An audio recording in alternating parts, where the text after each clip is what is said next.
The Barbers of Bill. How do? He was Marvin the Martian. He can do all his cool space antics. It's awesome! The cool thing about this one, what's going on, everybody? And welcome back to another episode of What's That? What's that? Welcome back, guys.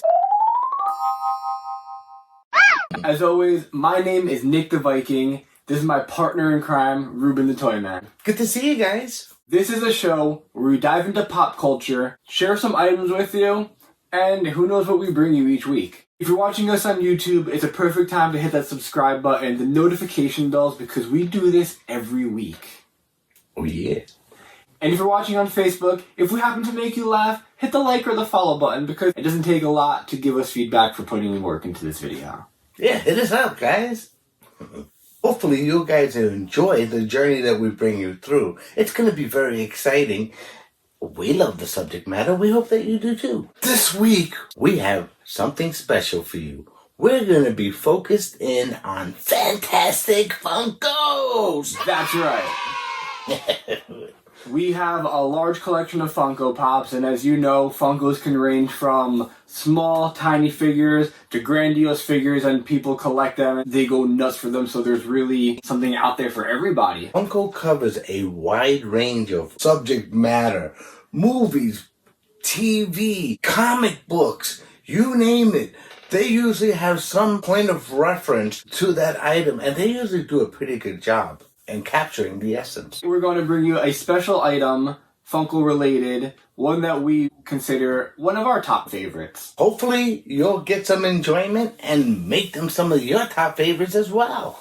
Funko was a company that started out with bobbleheads, mostly big boy related, had some Count Chocula, which you could see in previous episode that we did, which was advertisements. We not only debuted Count Chocula that day, all three monsters got their debut that night.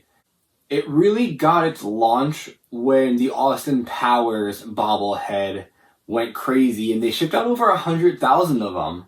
That was pretty incredible. That was the beginning of some kind of culture evolution for Funko. And they decided to dig further. They went over so many different individual movies. I'm really eager to dig in. Let's see what we brought for you today. Let's see what we've brought for you this week. Oh yeah, this is gonna be fun.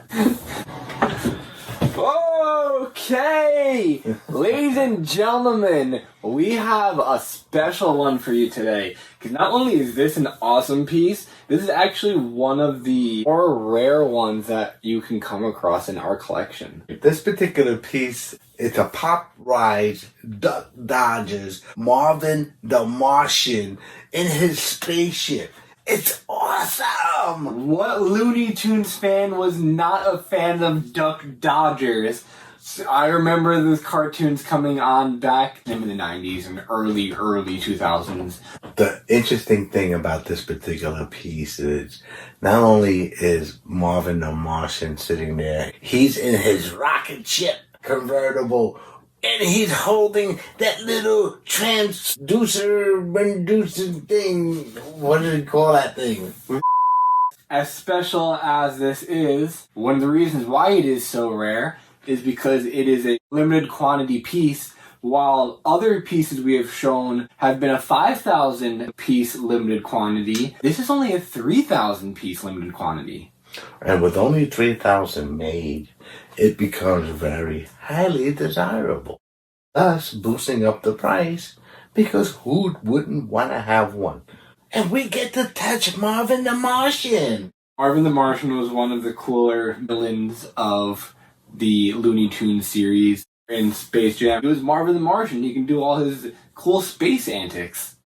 The colors are so vibrant. The red is so popping. Yeah. The gray contrast, green, red, and black, white eyes. His signature Viking helmet. Got it on now. Viking.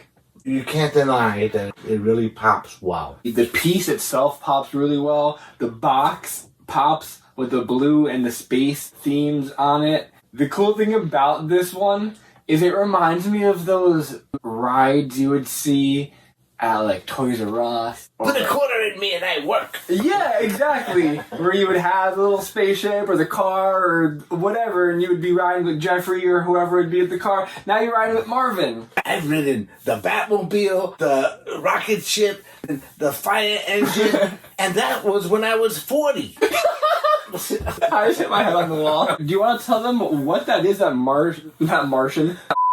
that Marvin is holding? It comes with this firecracker, which is not really a firecracker. What is that, Nick? It's actually called Illudium Q36 Explosive Space Modulator. That's a fancy name for dynamite.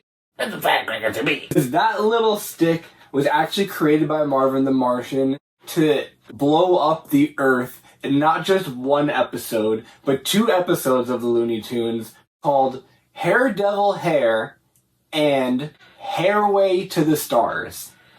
So not only did he try on one occasion, but he tried on 2 occasions, and luckily he was foiled by Bugs Bunny. And I think on one of those occasions he may have even had a sidekick, because I recall him having a dog. That's right. He did have a dog. So what was his name?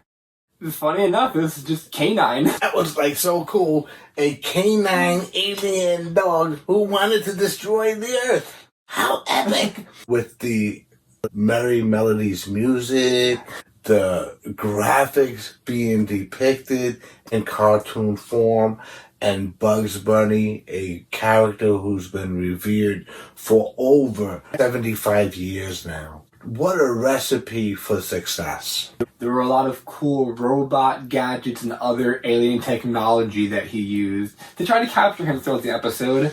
So it was cool to see when he would be on what they would be bringing to the table that episode. It was really cool because you always had the villain of Elmer Fudd, but now Bugs Bunny's in space fighting aliens. He does it all. You gotta love that, Bugs. Bugs Bunny's been in outer space, he's been in the army, he's been in Hollywood. It really shows a lot of perspectives and really does do a wonderful job of a certain comedic perspective to each subject matter. And he does it so well. One of my favorite funny Bugs Bunny episodes will always be Barbara of Seville. I'm the Barbara of Seville. How do? Welcome to my shop. Let me cut your mop. Let me shave your crop. Daintily. You gotta love it. Yeah, these cartoons are going to be remembered and watched for a long time. And it's already been almost 80 years. So they're going to be going for at least another 80 years strong. And here's the kicker. Not only can we watch Marvin the Martian on TV, we can touch him. We can touch him. Also part of the Duck Dodger series, not only do they have this Rides Pop, but they have Duck Dodgers, Space Cadet, Marvin the Martian, and Canine. There you go. The magic is right there. And it's part of a set. I love the space graphics on the back. Part of the glory is the picture with the colors and the background. You got to appreciate that. All right. Whether it's a Funko Mini, or even a ride, they never disappoint when it comes to the artwork. And now they're coming out with action figures, cars that actually roll. Those are things that we could look forward to seeing in the future as Funko continues to evolve. Wow. What would you like to see Funko put out? I want to see it put out everything. I know a couple of people who've asked me about it. It is a popular piece and rare. So the longer that you hold it, the more you get to appreciate it. And the more it appreciates. Funko has a tendency to have an appreciation value unlike anything other that you've seen in the toy industry. Yeah, Funkos are oddly like stocks that fluctuate in value even to the hour of the day. So you can actually track that online and put your own collection to see what the value goes for. That's one thing that a lot of collectors don't actually do. They collect a piece, but they don't understand the value of the piece as time progresses. Interestingly enough, Funkos do very well. I want a Funko. This was one of many Fantastic Funkos that we will be bringing you to come. And I will always be bringing you this shirt. Yeah, we didn't even shout out your shirt. Let's talk about it real quick. This is Deadpool opening up a can of whoop ass. But it's Funko Deadpool. Oh yeah. Alright, I dig it. Because you have not only Deadpool in action, but you also have some words in the back, which definitely does a great job depicting what a Deadpool comic would represent. And this is an authentic Funko shirt. It came with a Deadpool figure. Funko certified. Oh yeah. Thank you for joining us tonight, and we hope that you enjoyed this Fantastic Funko, and that you enjoy many of the Fantastic Funkos to come. Stick around next week for more amazing content, and you know where to find us. The same bat time, same bat channel, same bat place. Don't forget to leave a comment, like and subscribe, and tell us what your favorite Funko is. Peace.